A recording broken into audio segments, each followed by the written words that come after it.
Dilemas, episódio 91. Sejam bem-vindos, bem-vindas, bem-vindes. Eu queria começar esse episódio 91 agradecendo as pessoas que tornam possível que esse podcast que você já conhece seja livre de interrupções, de anúncios, de marcas e tal, que são os apoiadores do Dilemas. Muito obrigado a vocês. E para apoiar esse dilema e fazer parte dessa comunidade incrível de pessoas muito especiais, como é que faz, Peu? Basta você entrar lá em www.redeamparo.com.br/amp e fazer o seu apoio. E aí o seu apoio é um apoio recorrente, mensal, você escolhe lá um valor, você entra para a comunidade, participa do nosso grupo Telegram, participa de encontros exclusivos que a gente promove e, e recebe os episódios antes e várias outras coisas. E aí você faz com que essa ideia aqui permaneça. É isso. E para mandar o dilema, Simples também. Você pode mandar e-mail para nós dois aqui, para luabarros@redeamparo.com.br. ou para pedro@redeamparo.com.br. Se você tem um dilema, manda pra gente que a gente quer conversar sobre ele. É isso. Logo depois da vinheta, o dilema de hoje de uma Valentina, que vocês vão gostar de ouvir. Vamos nessa? Vamos lá. Solta a vinheta, Caboge. Dilema vem do latim. São duas premissas, pontos de vista contrários. E aí, ao ceder ou negar uma delas, se chega a um novo lugar, Um problema que é um confronto entre duas soluções. no dicionário hipster, treta. Situações embaraçosas. Dilema É um problema a ser resolvido, ou não. a ser entendido. Putz, discordo. É? Então temos um dilema. Bem-vindas e bem-vindos. Esse é o Dilemas, podcast com Lua Barros. e Pedro Fonseca. Você vai ler, Peu, hoje? Eu vou. Vamos lá. Olá, Lua e Pedro. Espero que esteja tudo bem com vocês, dentro do possível, claro. Sem mais delongas, vamos ao meu dilema. Fiz um aborto e me sinto estranhamente culpada por ter agido de acordo com o que o meu momento pedia. Eu tenho 28 anos e uma história de vida extremamente conturbada. Desde a minha infância, sempre tive que lidar com negligências, abusos, diversos traumas e repressões pesadíssimas. Cresci extremamente fragilizada e as coisas pioraram muito durante minha adolescência, época em que comecei a apresentar comportamentos suicidas. Fui refém do meu estado psicoemocional degradado por muitos anos e, por esse período, me envolvi em situações e relacionamentos muito ruins que afetaram a minha percepção sobre mim mesma, sobre o mundo e sobre a minha vida. Mas como nem tudo é horror, descobri a terapia há 3 anos e tenho cuidado de mim como mereço. Recuperei minha autoconfiança, passei a enxergar possibilidades de viver uma vida mais tranquila, abracei a ideia de que posso ser e ter mais do que me enfiaram goela abaixo nos meus momentos mais complicados. Há um ano, mais ou menos, eu descobri o que é a estabilidade. Eu nunca havia tido contato com isso e estou completamente encantada. Eu tenho um trabalho incrível e sou boa nele. Eu me vejo como uma mulher forte e interessante. Eu consigo ajudar os meus pais e ainda estou em um relacionamento super saudável com o Enzo que me trata com um respeito e um cuidado que eu nunca recebi antes. Eu finalmente consigo descansar. Por isso, a notícia de uma gravidez há 2 semanas caiu como uma bomba no meu colo. Eu entrei em pânico porque 1. Nunca foi um desejo meu engravidar. 2. A pandemia mexeu demais com a minha visão de mundo. 3. Me colocava novamente em um estado de instabilidade do qual eu lutei muito para sair. Assim, resolvi abortar aliviada, por saber que estava apenas com 5 semanas. Tive total apoio e cuidado do meu Enzo durante o processo. Parabéns por fazer o mínimo. Ela coloca aqui entre parênteses. Ele até me disse por várias vezes que eu não precisaria fazer isso se não quisesse, mas eu queria, estava certa de que queria.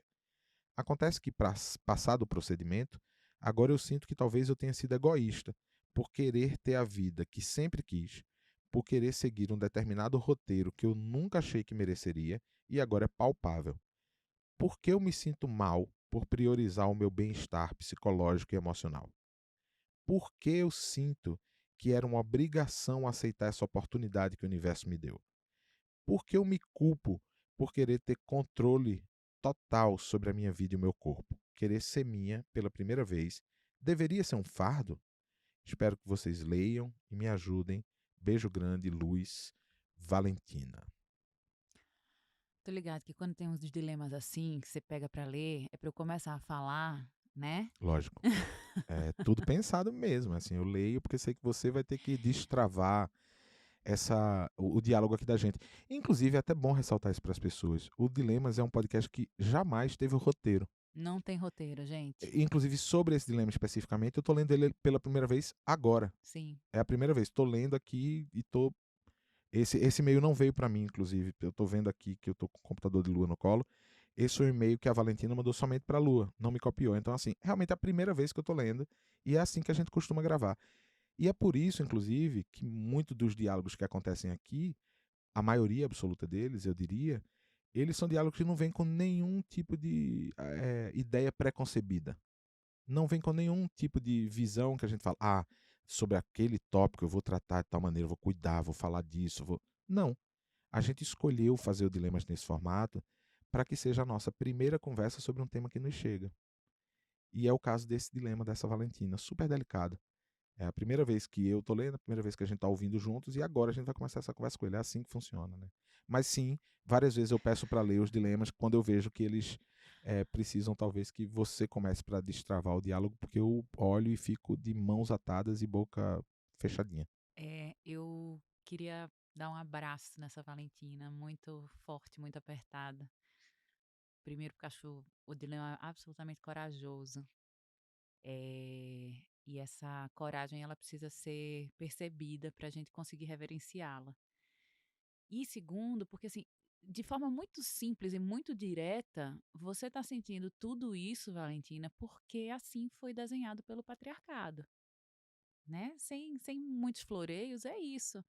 Nós, mulheres, fomos pensadas, programadas pelo patriarcado, que é essa engrenagem invisível da qual nós fazemos parte também, para que a gente não assuma nossos corpos, para que a gente não assuma nossa liberdade, nossa autenticidade, nossos desejos. Não, os nossos desejos, eles são pecados. A gente não pode desejar ser mulher, abre mão disso, desse presente divino. E essa história vem sendo contada para a gente há muitos séculos. E a gente também faz parte dessa história, porque a gente também se coloca nessa engrenagem. Não é o bem versus o mal. Nós também somos o bem e o mal, nós mulheres, né? Porque eu acho que é importante dizer isso. Conseguir perceber esse patriarcado não me tira dele. Eu ainda faço parte dele, eu ainda alimento ele sob muitos aspectos. Então, todo esse incômodo, Valentina, é um negócio muito sensacional que está acontecendo com você, que é a possibilidade de questionar isso e aí sim criar rotas alternativas para, de alguma forma, não estar mais dentro dessa roda desse rato. Eu fiquei pensando numa coisa que faz parte dessa opressão sobre as mulheres, que é as leis que foram escritas pelos homens sexo masculino, né? E são leis que são carregadas dessa impossibilidade da mulher escolher o caminho que quer para a própria vida, né? E aí passa por vários aspectos. Passa desde, no caso do Brasil, de o aborto até hoje, 2021, não ter sido legalizado, devidamente legalizado. Passa pelas leis trabalhistas, que assim, tem uma remodelação aqui, aí dão. Vamos fazer o seguinte, vamos dar 4 meses agora também de licença paternidade, mas que na verdade não muda nada. Nenhuma empresa e a própria lei trabalhista dá essa sensação que está fazendo um favor. Lei trabalhista? Imagina. E que na verdade são sinalizações, parece que são homeopáticas somente para calar, né?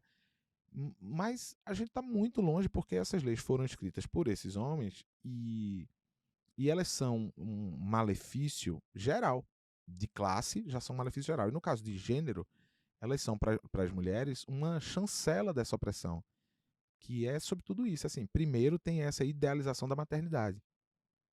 Tem essa coisa que é dada às mulheres, que é esse espaço do cuidar, único e exclusivo, né? Aí fazem esse desenho bem, como a gente sabe, né?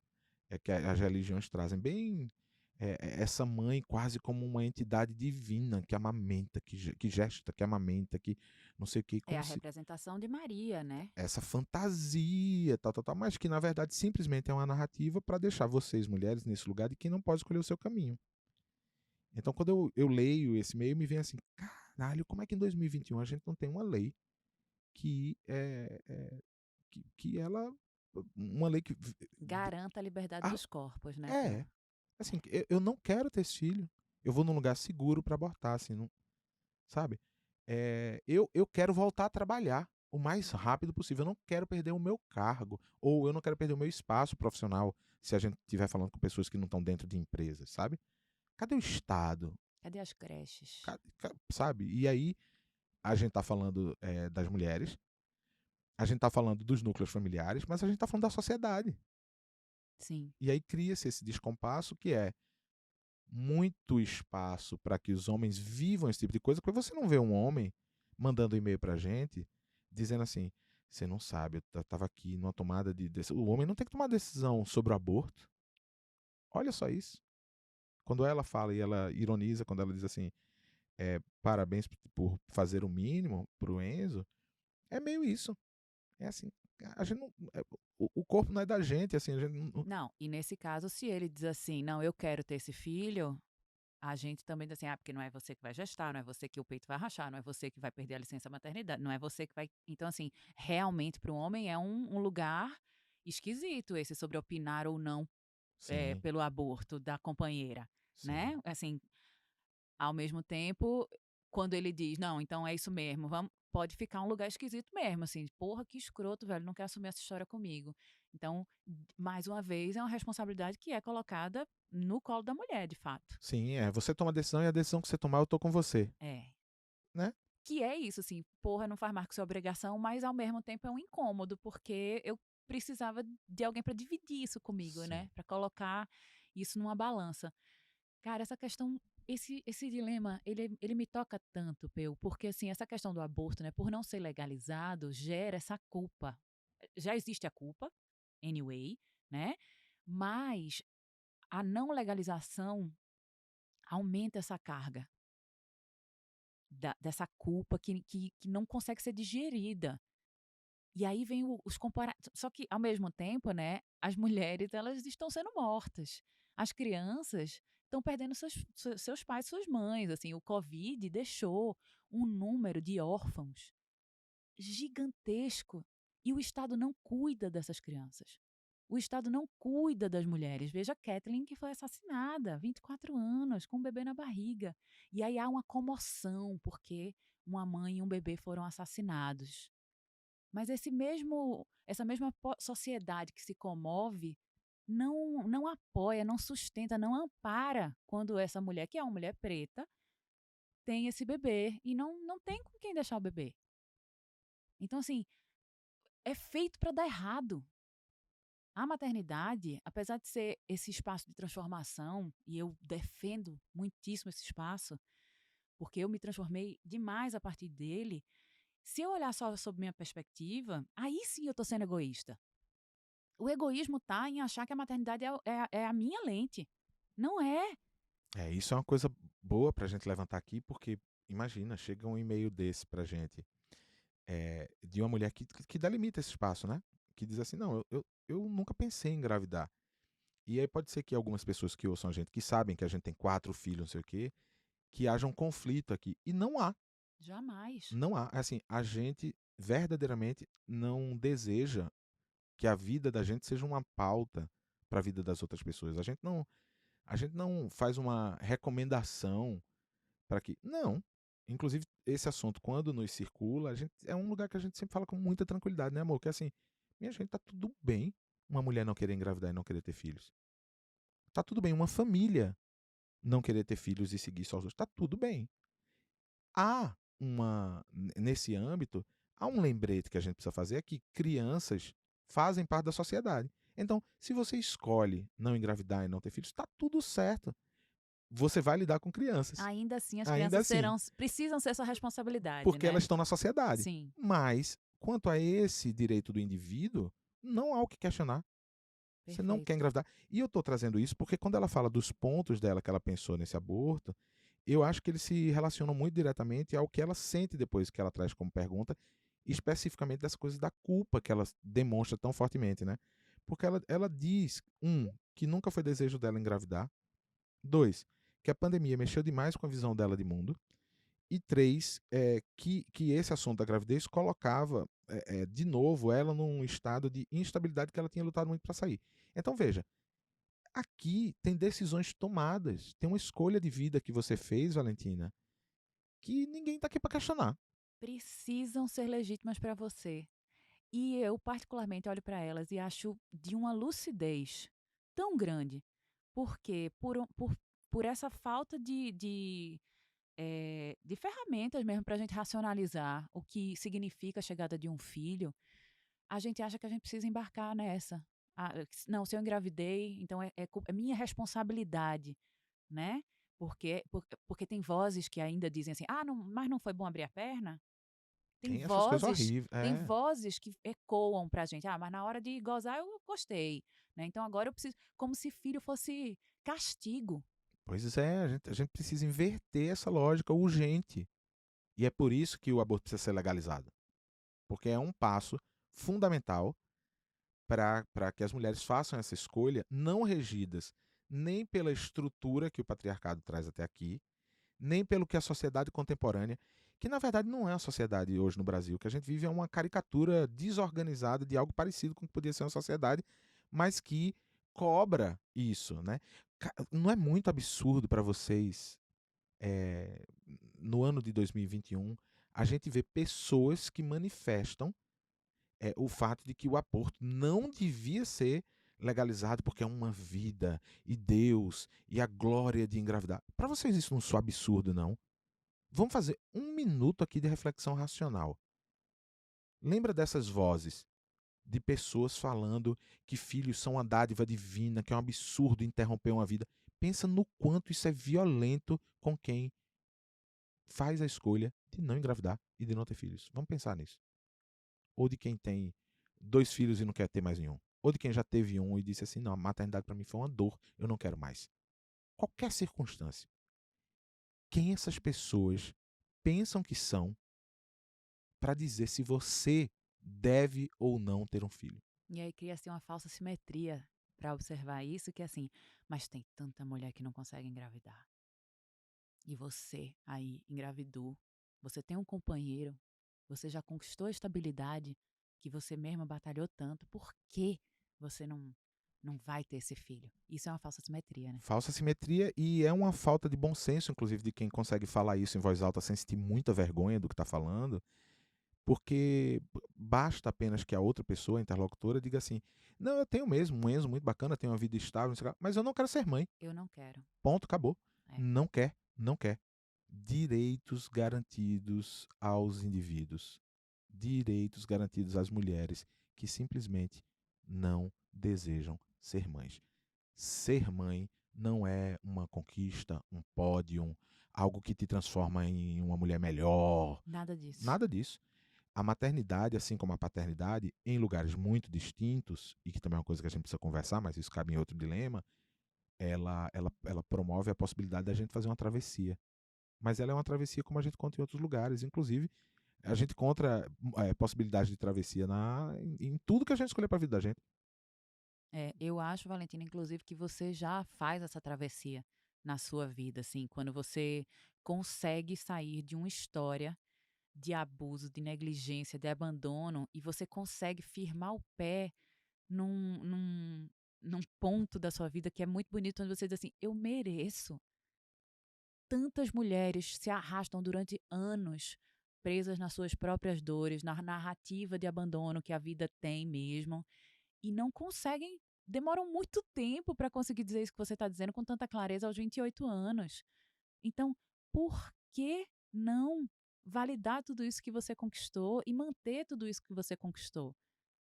Tá tudo bem, Valentina. Tá tudo bem. E quando você, Valentina, começa a trazer as perguntas, né? Quando você aterriza e traz pra gente esse seu dilema, e você começa a nos perguntar, né? Assim, e que também eu imagino que é a pergunta que você faz em voz alta para si própria, né? Quando você pergunta por que eu me sinto mal por priorizar o meu bem-estar psicológico e emocional, é por conta disso que a gente está falando aqui.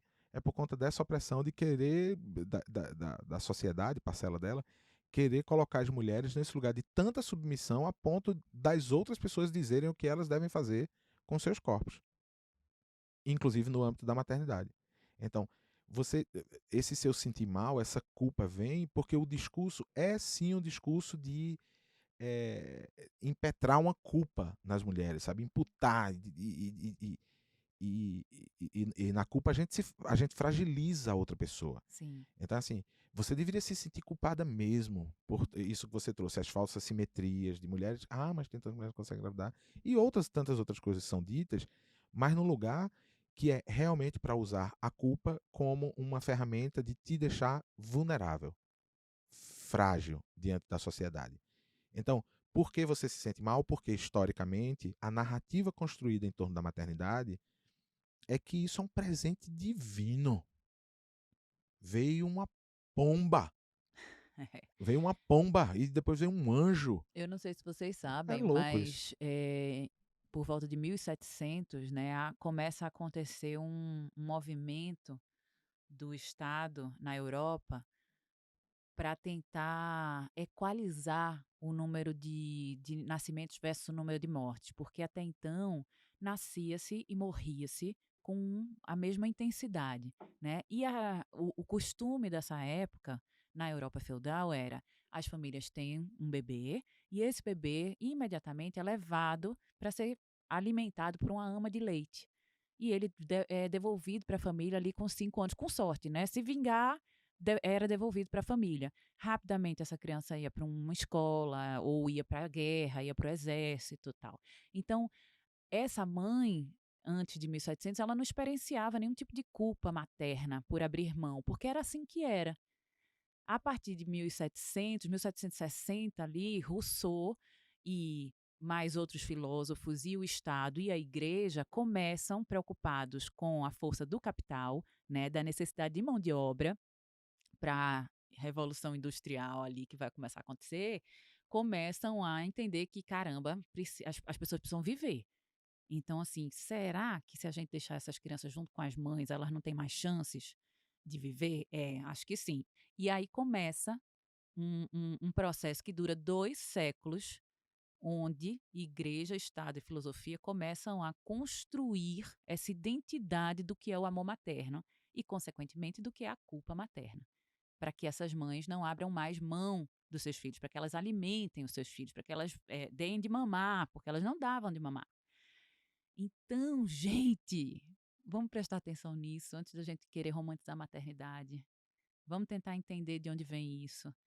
Vamos tentar entender a quem serve essa mãe que abre mão de si, a quem serve essa mãe que se dedica a esse filho dessa maneira, ainda quase do início do século, né? Do início do século, não, do início da Revolução Industrial, assim, do início da Revolução do Capital. A gente precisa questionar isso. E não é sobre amar menos nossos filhos, é sobre integrar nossos papéis. É muito difícil, sim, quando você traz, Valentina, a coisa da instabilidade.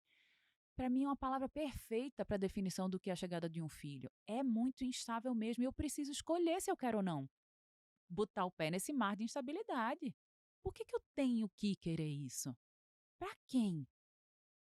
Então, Valentina, receba meu abraço mesmo e meu encorajamento para levantar sua cabeça. Valentina, você que atravessou, você fala rapidamente sobre sua infância, sua adolescência e as dores que vem carregando daí, as negligências, né? Os abusos. Se você atravessou tudo isso e está no processo terapêutico que te ajuda a entender como conviver, como fazer conviver as conquistas que você tem hoje profissionais, na sua relação com esse Enzo, que você disse que é um cara bacana. Quando você consegue equilibrar isso com a dor, porque a dor ela sempre vai existir e a gente não precisa negar a dor, né? Lua costuma dizer isso sempre nos encontros do curso dela de parentalidade, que ela fala assim, por que a gente nega a dor, né? E amor, eu adoro quando você traz essa perspectiva, porque assim, é isso, assim, também. Nem o processo terapêutico deveria estar a serviço de esconder dor alguma, Sim, mas sim de fazer com que a gente entenda que a dor faz parte da existência da gente e que é possível que a dor conviva com as alegrias.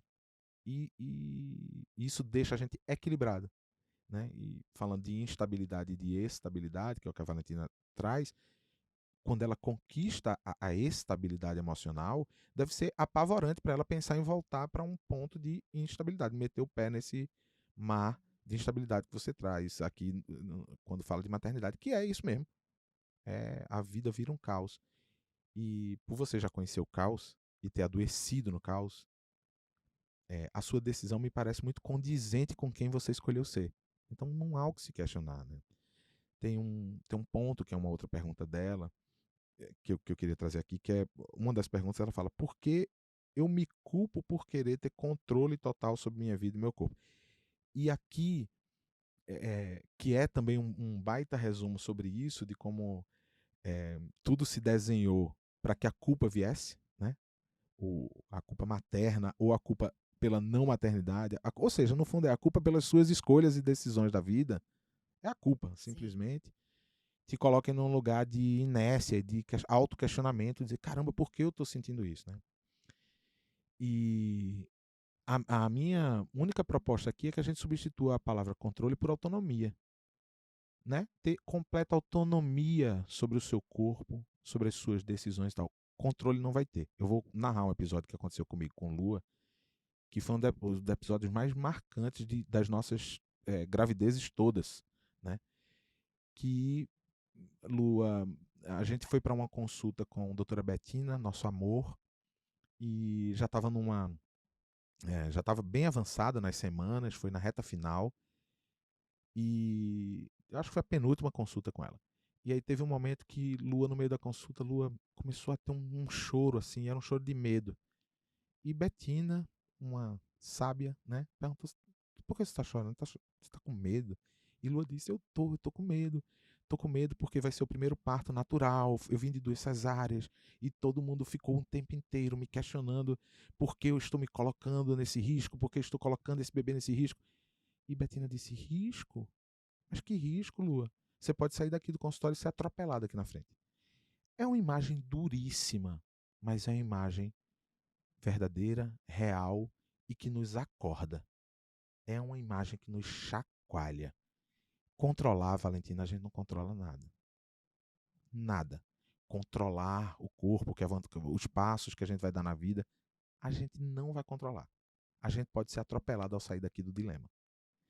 Porém, a gente pode desejar genuinamente, profundamente, a nossa autonomia sobre o nosso corpo e a nossa existência. E por essa autonomia eu acho que vale lutar até o fim da vida. Tenha você 0 filhos ou tenhamos nós do lado de cá 4 filhos. Eu acho que essa autonomia é uma grande luta que a gente precisa ter sobre a nossa existência, mesmo. E dá um trabalho enorme, porque a gente não conhece esse lugar de autonomia, né? Então, a gente conhece o lugar do controle. E são coisas muito distintas. Amei que você trouxe isso. Para encerrar, Valentina, eu queria te dizer uma coisa. Pode ser que daqui a 6 meses, 1 ano, 6 anos, 10 anos, você diga: agora eu quero, agora eu quero, Mude de ideia. agora eu quero ser mãe, agora eu acho que eu estou pronta para enfrentar essa instabilidade. E você precisa, nesse momento, acessar novamente essa história toda, para que você não ache que Deus vai te castigar enviando qualquer tipo de dificuldade nesse processo, porque esse Deus que castiga, ele é uma invenção do homem, né? Deus é amor purinho. E por ser amor purinho, a gente desconhece, a gente não sabe. E En- tem, e tem uma coisa, desculpa te interromper, Não? e tem uma coisa que você trouxe, eu fiquei caramba, e tem um negócio que olha como a construção dessa ideia de sociedade, ela é perversa. Imaginemos que daqui a 10 anos você diga, mudei de ideia. Sabe vozes que vão surgir no seu entorno? Vozes para colocar culpa em você de novo. Mas por que esperou tanto? Desperdiçou aquela Por que chance lá. desperdiçou as chances? Por que agora, perto dos 40? Que perigo. Não, não. Tudo no seu tempo, autonomia para suas escolhas. Exato. E, E e você calar essas pode. vozes, né? E você pode mudar de ideia. Tá tudo bem, a gente pode mudar de ideia. A gente não precisa justificar nada para ninguém se a gente mudar de ideia. Se de repente a maternidade parecer algo que você deseje, vai continuar sendo instável, vai continuar sendo assustador, vai continuar sendo caótico, mas de alguma forma você entende que tem outras coisas que compõem essa maternidade, porque é sobre isso, é sobre a gente entender que vai ter medo, horror, terror e pânico, e vai ter também, na mesma proporção, alegrias e conquistas e transformações. Então, quando você se sentir pronta para abraçar esses 2 lados, não se apegue a qualquer decisão que você tenha tomado no passado, assim, tá tudo bem. E Valentina, contando uma coisa aqui de dentro do nosso closet, onde a gente grava esse podcast, eu queria falar sobre essa coisa da culpa. Ela é uma nuvem que cobre a gente o tempo inteiro, né? Do nosso lado, Valentina, algumas pessoas que a gente cruzava queriam colocar essa culpa na gente no extremo oposto. Eu lembro de uma cena que a gente já com João e Irene, Lua entra no elevador e entra a vizinha. E Lua grávida de Teresa. E essa vizinha faz um comentário super infeliz, né? Ela diz assim, nossa, mais um, que coragem. E, na verdade, isso é uma agressão, né? É uma agressão mascarada por um... Mas vamos falar então sobre o que é essa coragem, porque isso a gente ouviu inúmeras vezes. Na verdade, a gente ouviu isso no segundo, no terceiro e no quarto. A gente escuta sempre. A gente escuta até hoje, quando a gente chega com as 4 crianças em qualquer lugar, sempre tem alguém que diz, nossa, coragem. É uma forma de agredir a gente, né? Coragem porque o mundo, coragem porque a sociedade, coragem porque Bolsonaro, coragem porque... Tarará. Pera, estão tentando botar a culpa na gente, né? E, e aí, então, vamos para o que é essa coragem. O que é essa coragem? Essa coragem é, de novo, sobre a gente se responsabilizar pelas escolhas que a gente faz. Então, assim, não é exatamente o coragem no sentido disso que as pessoas tentam colocar, como se você estivesse sendo irresponsável ou maluca, ou... Não. É simplesmente essa vontade de colocar uma culpa, sabe? Fuja dessas pessoas mesmo, ou lute contra elas. Mas não tenha essa ideia no seu entorno, não abasteça essas pessoas de qualquer possibilidade delas te desafiarem nesse sentido. Coragem é uma palavra muito bonita para ser usada em lugares errados. Coragem vem de agir com o coração. Então, assim, é agir com o coração você dizer, eu não quero engravidar. Você está agindo com o seu coração e tomando uma decisão para a sua vida. Acolha, Valentina, acolha, se abrace, olhe no espelho e reafirme quem você é, a sua trajetória, reafirme sua coragem, reafirme seu espaço conquistado a duras penas, conquistado ali no dente. E vai, não receba nosso abraço, querida. É. Nosso abraço forte daqui. Esperamos que você esteja bem, com saúde. Se cuidem, você e seu Enzo, que vocês tenham uma jornada na relação de vocês que seja uma jornada de muito entendimento sobre os espaços do indivíduo dentro do que vocês são como duo. Desejo isso profundamente para vocês. Essa conquista também é uma conquista maravilhosa da gente celebrar a vida inteira, independente de filhos, mesmo. É isso. Um beijo pra você, um beijo pra vocês que estão ouvindo a gente e a gente se encontra quinta. Isso aí. Beijão, gente. Até já. Caboge, meu querido amigo. Solta a vinheta. Dilemas. Mostre os seus que a gente mostra os nossos.